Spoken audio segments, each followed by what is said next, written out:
Good evening. Thanks for joining us tonight. I'm Nadine Woodward. Tonight, folks living in a North Spokane neighborhood are celebrating the seizure of a drug house that has plagued their lives for years. One woman called sharing a fence line with the problem home a living hell. Well, this morning, Spokane Police evicted the last people flopping at the home on Central Avenue, just west of Standard near Garry Middle School. As for KXLY4's Jeff Humphrey is working for you tonight. And Jeff, neighbors say that up until now, they felt like prisoners in their own home.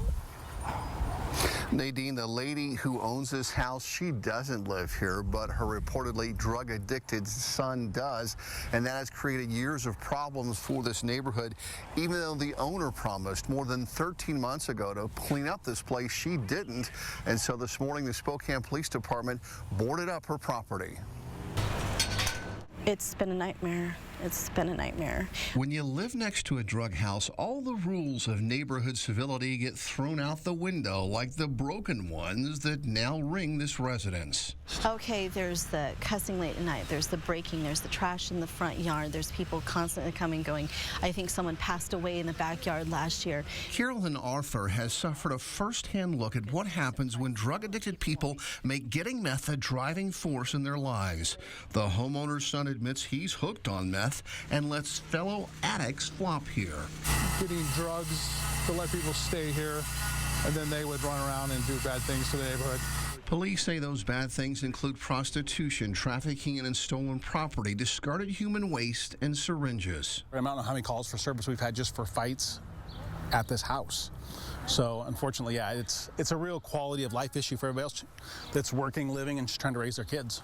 In fact, one of the few possessions of the last guy evicted here this morning included a green baseball bat. And as the dislodged couple looked on, a contractor started boarding up the home. The owner's son, John, trespassed from this property for the next year. I mean, the last few calls we got here were people tweaking out, basically talking to themselves, freaking out. People are calling us in.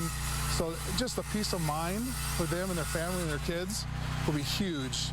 I'm ecstatic. I'm happy. I told my husband, I said we should go out to dinner just to celebrate this.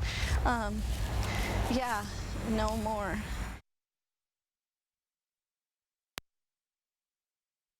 The Spokane Police Department, Nadine, will be making regular rounds here to make sure that this house stays boarded up. The owner, despite this abatement process, she is welcome to fix up and sell this property anytime she wants to. However, if her son John comes back here, she faces up to fines of $100 per day. Jeff, I can't believe that the neighbors there had to wait that long for that home to be shut down. So what do people do if they have a similar situation in their neighborhood?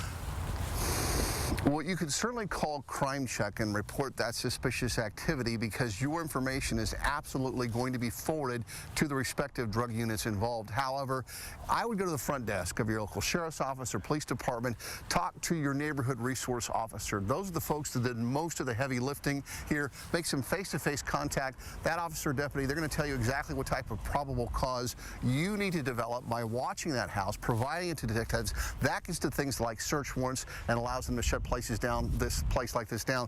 But as you mentioned, it takes a long time. It took a year to get this place shut down, but the people who live on either side, they will certainly tell you that it was worth the wait. Reporting in North Spokane, Jeff Humphrey, KXLY4. All right, thank you for that, Jeff.